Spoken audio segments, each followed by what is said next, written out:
Welcome back to Helldivers 2. A big patch just dropped for Helldivers and we're going to be going over it. So in this new update we've got quite a few new additions to Helldivers 2 as well as some rebalancing changes. Very first up, we actually increased our level cap from 50 all the way up to 150, which is pretty awesome. I just barely hit the level 50 cap, so being able to go even higher is pretty awesome. I hope that this also brings new titles that you can get, since the Skull Admiral was a pretty cool top-end title, but hopefully we can get some even cooler ones, maybe some even cooler looking medals that we can get as well. Then we've got some new hazards that are being added to the map, being sandstorms and blizzards. I didn't get to see either of these when I was playing, but it does seem pretty cool, and I'm looking forward to that. Sandstorms sound awesome in this. I say that until eventually you get hit in the face by a bot rocket and you've never seen it coming, so that one might sound cooler than it actually is. We'll have to see how bad the sandstorms actually get, if it's like zero visibility or just kind of low visibility once those are going. Hopefully it works out the same way for the enemies though too, so they can't just snipe you through that. Then we've got a couple mission balancing things. The main one that I would say is important here is the retrieve the essential personnel. This has moved the civs from one place to another. These missions were always potentially a pain in the butt. It really depended, because sometimes the civilians would take the absolute worst path to actually get to where they are. I don't think the pathing has changed at all, so that shouldn't have affected it. But enemies will spawn further away, and there will be less enemies, as well as you need less overall people to be saved, which will be really useful because sometimes civilians just ran right in front of the line of fire, and sometimes civilians just would get stuck on stuff. I've had the same type of mission multiple times where civilians get stuck on the ramp and can't move. Sometimes you can push them off if you just run into them and kind of nudge them. Then they will sometimes get unstuck, but not always. I also had the same thing happen where civilians would just keep running and all of a sudden light on fire, like a fire tornado was there, but there was no tornado. So hopefully this will help out and get those missions done a little bit easier than they were previously. As well as they halved all the negative effects for operations, increasing stratagem cooldowns and call-in times. This can be pretty useful. These were kind of annoying, although they often didn't matter all that much, I found. This was just for weapons and it took a little bit longer to get them. Usually you would have to wait like 10 seconds up to like 12 seconds in order for your thing to actually be called in, which could be a problem in certain situations, especially if you're getting attacked right then. But if you were just calling them in at the start, or if you just needed weapons before, it usually didn't matter because you had plenty of time and it was just an extra like 8 seconds that you would have to wait, which is an extra 8 seconds that you're wasting, you're not doing anything with. So I think that's a good thing that that got reduced overall. Now for the exciting part, at least for me, which is the primary, secondary, and support weapons getting changed, as well as some of the stratagems getting changed. So first up is the arc thrower. This one actually got nerfed a little bit to where you no longer have as long a range. You're actually off by 15 meters, but this is more consistent and it has better stagger on it. The arc thrower was already considered one of the better stratagems in the game, so nerfing it makes kind of sense, at least in terms of overall reach. It should have about the same reach as most of the other electric weapons, like the arc shotgun, which I don't know how much this is going to hurt the arc thrower. I never really used the arc thrower that much to begin with. It wasn't one of my favorite stratagems, but it was a pretty strong one, so this is at least a sizable nerf to it. Reducing its overall range will make it less consistent at kind of doing everything that it did before. The guard dog got buffed to where now anytime that you get a resupply box, it'll give it full ammo, so the regular guard dog should have more utility now. It was already pretty decent before, but once it ran out of bullets, it was basically useless, and then the laser guard dog was far better. I didn't really take the guard dogs that often before, but I did like the laser one over this one. I still would probably like the laser one over this one just because it'll be less managing overall. Even if it does do less damage and less damage per second. That's fine for the guard dog though, that's kind of a nice buff for it. Then up next, the AntiMaterial Rifle got buffed. It got a 30% increase in damage. I tried this out and it doesn't really seem all that much stronger than it already was. I already recently made a video going over how strong the AntiMaterial Rifle is if you're accurate. It also seemed to have gotten shadow buffed in this one, where the sights are better aligned, to where you no longer have to aim in the weird like top left hand corner of it, or top left hand corner of the reticle. It seems now that it's more center. So that might be a shadow buff or a fix to where they actually align the sights correctly, so that's kind of nice. The 30% increase in damage didn't make it so I could one-shot a Hulk in the eye, though. It still took 2 shots from that. Everything else was still getting one shot like it was before with the AntiMaterial Rifle, with the exception of like the Hive Guards, where the Hive Guards you used to have to shoot them in the head and then wait a second and they'd bleed out. Now you don't have to do that. You just shoot them in the head and they die. So this will just make the AntiMaterial Rifle better overall than it already was. It was already really strong. It could already one-shot all the medium bots. Now it can one-shot all the medium bugs without any issue, and it can still 2-shot Hulks. It might be able to kill tanks a little bit quicker, where before it took about 6 to 7 rounds to kill a tank if you hit it in the weak spot. It'll likely take like 4 to 5 now. So it got even better on those big targets. Still not going to be a great option for killing like Bile Titans with, and before it could already one-shot headshot the spewers as well. So AntiMaterial Rifle got better, but I don't think it got that much better. We'll have to see what the general consensus is of the AntiMaterial Rifle now. It'll be kind of funny if people start saying it's overpowered now, or that it's feeling really good now, because I didn't notice any difference in any of the breakpoints that it couldn't already hit, so we'll have to see how the speculation goes with that one. Breaker Incendiary got buffed to where now it does 20 damage per pellet rather than 15 damage per pellet.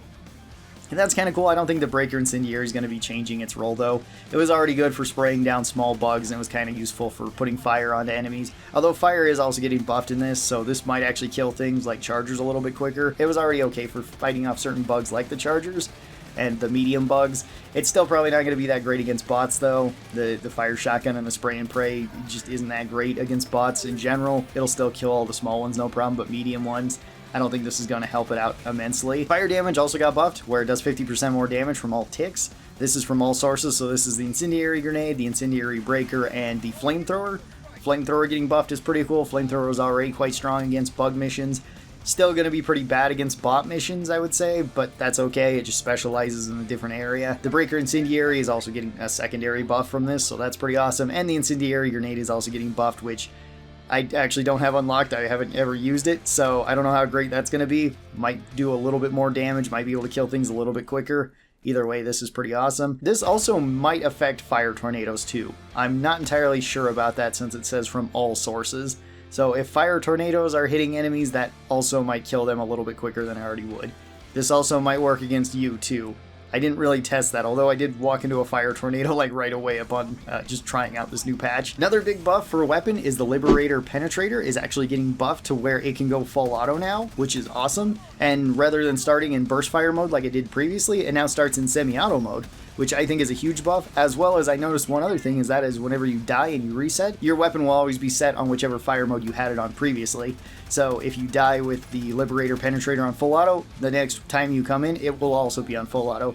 That's a huge quality of life buff. I really like that because before this weapon was just kind of annoying to me, to where it was always burst fire, and then I wanted to switch it to semi-auto because I just felt like that felt better. This still has the burst fire mode if you would like to use that, but I don't really see a point in doing that. I would rather just have it on semi-auto or full auto the whole time because it doesn't increase its rate of fire or anything like that. So the Liberator Penetrator I think got a whole lot better from this, which is pretty awesome. The Dominator also got buffed, which is pretty cool. So the Heavy Bolter went from 200 damage to 300 damage. That's pretty good. As well as it increased its stagger. That's pretty awesome. The Dominator I already liked the feel of before. It was okay on bot missions and it was okay on bug missions. I don't think it was really a top tier on either one of those missions, but it always felt really good. So seeing that one buffed I think is going to feel a whole lot better overall. And it's just going to make it so you can kill everything a little bit quicker. The Diligence Counter Sniper now increased its armor pen as well, from going from light armor to medium armor. Really good there. That one was kind of an awkward one. It was decent against bots, not really the greatest against bugs. It's still probably going to be really good against bots, but still okay against bugs. I'll have to test that one out a little bit more. When I was trying it, it felt pretty nice though. The Slugger got nerfed where it has reduced stagger, although that doesn't seem to matter all that much. It still has stagger on it, so even with the amount of stagger it lost, doesn't really matter. Its damage got nerfed by 30, so it went from 280 to 250. This also didn't seem to matter. You can still one-shot headshot any of the medium bots with this. It's still one-shot body shots the smaller bots with this. This might matter against bigger enemies if you want to shoot like a tank in the back or something. But even then, the Slugger wasn't really the greatest at that, so I don't know how much of a nerf this actually really hurt the Slugger. I think the Slugger's still going to be pretty much a top-tier pick for bot missions and still quite good on bug missions. I'm still probably not going to take this over the Punisher on the bug missions most of the time. And then it also got reduced demolition force. I'm not sure if that means that you can no longer open up crates with this, because before you could. So the Slugger might not be able to do that, or it might take multiple shots from the Slugger to open that up. Either way, that's kind of an interesting nerf. I don't know why that was a thing that was added to the Slugger. As well as the Slugger, the Senator, and the Liberator Concussive all got the correct amount of armor break that they're supposed to have. Rather than saying that they're light armor pen, it's actually medium armor pen, so that's pretty good, at least in the case of the Slugger. As well as we got some other quality of life buffs for the Recoilless Rifle and the Spear. Both of them got increased ammo pickup whenever you pick up an ammo box, so this will go to your backpack. That's kind of cool, although both these weapons are still kind of in an awkward spot, especially since the Quasar Cannon just recently came out. The Recoilless Rifle I don't think really has much of a place when you can just take the EATs and the Quasar Cannon and kind of get the same job out of it, but have it up all the time. whereas the recoilless rifle you will need to reload it and you will need to resupply it.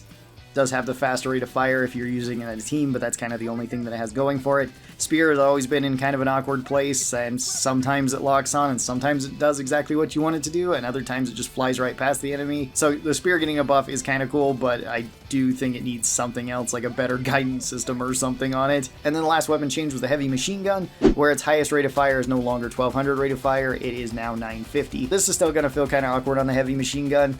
The heavy machine gun feels more like a heavy rifle right now, and I don't think it's quite as good as like the MG43 or the Stalwart for a machine gun type role. It's still pretty fun to use, so I'm still going to use it quite often, but I do think that this needs something else. This is an okay change though. Most of the time I wasn't putting it to 1200 rate of fire. Whenever I did see people put it to 1200 rate of fire, it was usually when they were just trying to walk right up next to a charger and empty the entire thing into its bag to kill it super quick. Aside from that, we got a few other changes, like the mech being able to penetrate armor on direct hit. That's pretty awesome, at least with the rockets. Enemies got changed a little bit to where chargers can't beat up the exosuit quite as fast. It's still probably going to die pretty quick if a charger's right on top of you though. Bile spewers and Nerfs spewers actually got reduced damage from their puke. This will make a difference, and I did notice that when I got hit by a couple of them when I was testing this, to where it's not going to kill you nearly as fast as it would. I think if you get hit by the full vomit thing though, it's still probably going to kill you, unless maybe you're wearing the heavy armor, since that one also got buffed. Bile Titans can no longer be stunned, so stun grenades now technically got nerfed from that, which I think is fine. It was already kind of inconsistent to stun them with the stun grenades anyway, so that's sort of whatever. As well as Shriekers got nerfed overall, which is probably for the best. They can basically no longer one-shot you if they die and run into you. It's going to make it so Shriekers aren't such a pain as they were before and suck up quite as much resources as they did previously. I think that's pretty good, as well as Shriekers can no longer create bug breaches. That was kind of annoying too, because then you have to deal with all the ground bugs and the flying bugs, and you're trying to knock out the Shrieker thing, and if you're just trying to do it with hell bombs, it's going to take forever to do. So I think these are actually good changes to the enemies. Aside from that, armor did actually get buffed. Both medium and heavy armor now gives you more damage reduction than it did previously, which is pretty awesome. That was kind of an issue with heavy and medium armor before, is that light armor was always really good just to have the stamina. I think now it's probably going to feel a whole lot better overall, and taking heavy armor is going to feel nicer on even like bug missions, where before it felt kind of awkward to use it there unless you were using like that new heavy machine gun just for the recoil reduction from it. Aside from that, the rest of the patch is just various bug fixes and minor updates. So thank you guys so very much for watching this. Tell me your thoughts on the new Helldivers update and how you feel about all these changes. I hope you guys enjoyed this video, and I'll talk to you next time. Bye bye!